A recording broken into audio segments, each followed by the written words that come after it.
Hey there, Mission Control. Well, still a little bit under the weather. Been taking it easy, just doing a few projects each day, and got some sleep, but still have a little bit of grog inside. So thanks to everyone who's been praying and giving me good wishes to get better. Appreciate that. I wanted to take you kind of behind the scenes here. This is going to probably be not totally interesting, but I wanted to show you, especially for people who want to try to get into certification. I work in an industry, the aerospace industry, where certification, compliance, auditing, that's just part of your day-to-day operations. You really get to understand them. So I feel like I come from a very good background of what it takes to get certified. I do audits for my company. I'm in audits, I'm audited. So I think I kind of get a good idea of it. And when I started looking at certification for us, for food safety, I was expecting it to be very close to what we had. I didn't know it was going to be so close. Actually, that's what shocked me. So I wanted to take you behind the scenes and show you what it takes to kind of decompose the standards. The Primus standard is the one that we're going to be going for. There are many different types of standards. Primus is the one that we understand is what a majority of the customers are looking for. It's applicable to a majority of the vendors that are out there. So by going for it, we'll kill a few birds with one stone, if you will. So what I've done is I've contacted the standard holder, which is Primus, and they directed me to the audit organization, the certifying organization that I'll be working with. I had a choice. I contacted one that was very popular with some of the vendors that we knew about, and they sent me all the standards and the checklist, the documentation that I'll need to read through and take what they've written and make sure that our business here, the microgreens and everything that we have out there, meets those standards. Now, I come from a systems engineering background, and if you're unfamiliar with systems engineering, basically it means taking a big thing and breaking it down into smaller things so that we can understand it, and making sure we understand all the relationships between the various things that make up that system. So I've chosen to use tools that I'm familiar with. You don't have to use these tools, but what I like about the ones that I'm using is it shows relationships. So that you can sit there and you're like, okay, here's this long document. One of them is 26 pages long and fine print that you have to go through and read each of the requirements that are in there. It basically says, you know, vendor shall, business shall type of stuff. And I'm taking each of those requirements and I'm bringing them over into my software tool where I can keep track of all these things. And then I can see how these different requirements relate to each other. For example, maybe in one part of the 26 pages it says we need to have a way to manage change. And in another part of that 26 pages it says something very similar to that. Well, instead of having two different requirements, I can actually show how those two requirements come together and create a single master requirement, if you will. So let me stop talking and let me jump into the computer here and show you what I'm talking about. So first I want to show you the actual requirements document. So I'm on page 9 of 26, and this yellow highlighting is just my way of keeping track of what requirements I've actually ingested into my tracker so far. So these requirements basically read, they're not the best written requirements on the planet, because they should be saying things like there shall not be evidence instead of there should. Because a pure systems engineer would say if someone said there should not be evidence, then that is more of a, well, you know, we prefer that you not, but if it's there, it's there. Whereas a shall is more important. So anyway, you read these requirements here, and then what I do is I copy them, like this one here, and I get this out of the way. And I come over, here's my tool right here, and each of these little bubbles and everything with all the lines on it, I've been making all of this. And what I've done is I've actually created this one right here, which is the no human waste requirement, and I paste the requirement from the Primus into here. And then what I do is I go look at how they're actually going to audit. This is their minimum comment guidelines, excuse me. And I see what they're looking for. This is great. So, you know, they want you to be successful, so they're letting you know here's what the test is going to be. you want to make sure that there's no presence of human fecal matter, right? That's a fun topic to talk about. So then I copy that and I put it in here as well. That way I can read this single item in my model, which is what this is, and it tells me everything I need to know. And then what I do is I tell it that this particular requirement is a child of this adjacent land use requirement, which is what we're looking in right now. And I can see how that relates to the Primus 2.0 gap in good manufacturing practices requirement set, which is what I'm working in right now.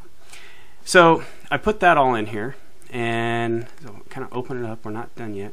So there should be no evidence of human fecal matter in the adjacent land, and if found, it should not represent a high risk to crop for contamination due to lack of barriers or access control. So what does that mean to us? That's the big question. Is there another requirement here that makes it to where we should or should not do something? So let's make a new requirement, and I think what it means is no human waste disposal or spreading on the premises. I'm going to put that in there, and what I'm going to do is I'm going to relate it to this one. I'm going to say it's derived. It's a derived requirement because this is the primary requirement and this is what I think it means. So now I'm not done. This is a requirement, and what I'm trying to get to is a whole bunch of these blocks right here. You see the different color? Well, this actually represents something in the real world. So these are cool requirements and all. Well, I guess they're not really cool. They're kind of disgusting, but they're requirements. And what we need to do is now figure out how am I going to satisfy this requirement and this requirement. So you see here, kind of move this out of the way. See how this line's coming across and it says satisfy? What this means is that there's going to be a physical thing called a document. It'll be a standard operating procedure, and it will go over outbound logistics. And it will satisfy the growing area traceability requirement that is contained by the site identification requirement, which is part of the Primus 2.0 gap and GMP requirement. So that's how we read all this. So that way, if an auditor comes in and says, why are you doing this? I can show traceability all the way up and back down. So if they say, why are you doing this document? I could say, well, it's because it's required by requirement 2.1.3, which is a subset of 2.2.3. Ooh, that's a wrong number. That's going to the wrong place. That's got to get fixed. Those numbers should not be different. And then I can say that's part of this. And if they say, show us how you meet all these requirements in 2.0 gap and GMP, I can then show them, okay, well, here, this requirement is over here. It contains this requirement. This requirement has a derived requirement. It is met by this facility's equipment. Fencing and livestock areas are separated from each other, right? So in this case, I'm going to say the growing facility is going to satisfy the no human waste or disposal. So we're not going to allow any human waste or disposal inside of the growing facility. That's where we grow everything. And now what I've done is I've given this block right here, I've shown all the requirements that it is now responsible for. So what I can do with that, kind of go over here, this is my model tree. And I'm just kind of showing you guys this. If you really want to get into this, there's many videos on YouTube where you can really understand. This is called sysml, is the modeling language, and this tool is called Enterprise Architect. So what we can do over here now is we can look at this here. This is a high-level decomposition. This is saying, okay, here's everything that we need to do to get vendor certification. We need to do analysis, documentation, events, there needs to be people involved, and there's systems and devices. And it consists of, that's what these little things of, in order to get vendor system certified, we need to have documentation, people, analysis, events, and system devices. So what I want to populate this. In order to do that, I have to kind of take all these things that I'm doing over here, all these blocks, and I have to relate it to one of these blocks. So that's what I'm working on right now, and that gives me full traceability. So I can come over here, for example, and I say, okay, some documents here. Look at all these documents I have to write. And let's choose one that's got some children in it with a diagram. Oh, here we go. Okay, so here's a good example, except for that. I don't want that one in there. This is showing that the standard operating procedure grow operations as actually satisfying a requirement 2.1.3 growing area traceability. So you have to have traceability is going to be met by our standard operating procedures. Translated, I could write this differently to make it more clear, but for me what I know, because I built this model, is that all my grow operations standard operating procedures have to demonstrate traceability. And that comes from all this work over here. That's how I map these all together. So in the end, I can get single little model elements like this. I need to have standard operating procedures, and then I need to say, you know, what is it supposed to do? So anyway, I can also come over and let's see here. Let's find another good example. Outbound logistics. So here's outbound logistics.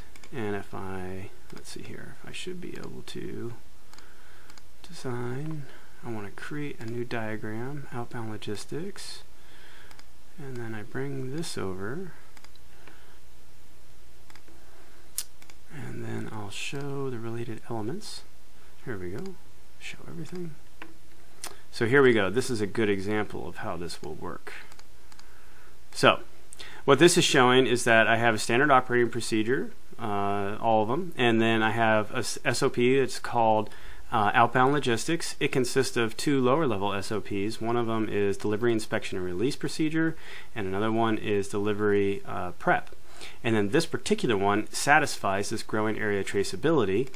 And then if I go here, related elements, I can show all of these requirements as well. So now you see, now I can see that this standard operating procedure is going to be in place, and it has to demonstrate a release for delivery records. If I double click on that, I don't have any notes in there, but that would be things that the records that are required for us to deliver something. We need to have a record that we inspected it. And over here, oh, here we go, is a better example. Release a product delivery procedure. So this is saying that before we actually release something, we need to have records of that, and there needs to be a procedure name and code. So now I know that this SOP needs to exist because it's satisfying this and this, and it's going to tell me how I go about releasing product. So that's totally a geeky way of going through everything, but what this allows me to do is to make sure that every requirement they ask for, I have one of these blocks figured out that tells me what I need to go build and why. So I am doing exactly what is needed, and I'm keeping the system that we have as efficient as possible. And the reason I say that, if you look at this, I'm 9 pages into a 26-page document, and I have over, I think, look at all these documents here that I have to write. Look at all of those, and some of them have children documents that have to be written. So it's safe to say there's over 100 documents right here that have to be written based on this requirement so far. And then if I look at systems and devices, I see I got what this looks like, about 10 systems or devices that need to be put in place so that I can actually see, you know, everything I'm supposed to be doing. So here, this is a good example here of how this works and how messy all these requirements can get, and why this tool is useful. Is here I have a single block that somewhere along my time of bringing all this information into the system, I realized, hey, I really need to have an electronic document storage system, and it's going to satisfy a requirement, and then I realized it'll satisfy a bunch of requirements. So now all of these requirements I will use as a checklist for saying, okay, my electronic document storage system has to have user access control, it has to have access for procedures for employees, it needs to keep track of records, it needs to be secure, it has to have written procedures that are identified by family codes in it, categorized based on their location on the business value chain, organized records. All these things are requirements that I have to make sure I can check off, and when an auditor shows up, I can say my electronic document storage meets all of these requirements, and that's part of your audit. And that's what they want to see, is full traceability to the requirements, that we're doing a really darn good job, we really care about this, we're taking it seriously. At least that's been my experience with the audits that I have to do in the aerospace company that I work for. So this is a pretty big deal that we're going through right now. I'm really happy with what I've got set up here so far. what I'm going to be doing with this next, after I get all these things put together, is I'll actually be taking all these blocks, all these documents, everything that's the pink or salmon looking color, I guess. I need to take all of these things that are in these folders here, and I'm going to move them over into our task management system, which is Jira, and actually start working on all of them, start building everything. So we've got quite a few months worth of work ahead of us here for certification, and so far the good news is at 9 pages out of 26 into this thing, and I've already read through it about 2 times, there's nothing really major so far that's going to hurt us. So anyway, I just wanted to show you this. So there you have it. This is going to take me quite some time to get through. Like I said, I'm on page 9 of 26, and I've been doing it for about 2 days on and off. So we'll see how far I can get. But my goal right now is just simply to identify all the work, all the documents that need to be written, procedures that need to be put in place, training that needs to be developed, tools that have to be built, and then whatever modifications are required to the system out there in order to be certified. We could find, there's a good chance that we could find something that's just a complete no-go, that the way we built this is just not going to work. I think most people would never think to go pull these standards when they're choosing to build a facility. They just don't care. So there's a good chance that, you know, we did something that's not going to jive with them, and we're either going to have to spend big money to fix it, or we're just not going to be able to get the certification. So we're praying, Lord, please don't let that happen. I don't think He took us this far just to let us fail, and certainly we've been giving it our best. So I think we're actually going to make it through it, but there is that chance, and that kind of sits in the back of your mind. So I'm inclined to get through this as quickly as I can, this requirements decomposition, and figure out all the things I need to do, and really be able to make a good judgment call there. So once we get everything loaded or decomposed, I'll load it over into Jira as tasks that actually need to be completed, and then we'll actually start bringing those into Sprint, and we'll start working on them, and we'll see how far we can get and what our velocity looks like, and that'll give us an anticipated audit date where we'll actually have them come out. We'll do a pre-audit, and then we'll audit ourselves first, of course. Then they'll come out once we think we're good enough. They'll do a pre-audit. They'll tell us the major problems or issues that they found. Hopefully there's none. And then they'll come out for the official audit, and they'll just bang it out. And then hopefully we're certified, which is completely oversimplifying it. But that's what I'm hoping for, is keep it as simple as possible. We have to have traceability, so sometimes it just sucks. Sometimes you have to do stuff like this to make sure you don't miss anything. The last thing I really want is to have the auditor come out here and be like, you didn't think of this, you didn't think of this, you didn't think of this, you didn't think of this, you didn't think of this. I'd rather say, I did think about this, this is why I think it needs to be this way, this is how it traces to your requirement, and this is what I did in order to meet your requirements. I'd much rather have that way of doing things rather than like, oh man, yeah, I completely was totally disorganized, I had no idea what I was doing, and I totally overlooked all those things. I don't want to do that. That could still happen because there's a lot here, but I'm hoping it doesn't. So anyway, I just want to show you behind the scenes. I might give you some more updates in the future on this. This is going to take me some time, so I might be a little slow on some of the other action videos here. We're still waiting for the cover to arrive. The insulation is here. Those are the major things we need to get done before the snow arrives. Once the cover gets here, we'll stop all of this stuff. We'll jump back out there, get the big work done. And then back in here, also some automation out there for lighting and such that we need to get done. So there you go. Hope you enjoyed this video. A little bit of systems engineering geekiness there is always kind of fun. If you did enjoy it, be sure to give us a thumbs up and hit subscribe. You can also follow us on Facebook and Twitter. In the meantime, everyone, this is The Real Martian. Out.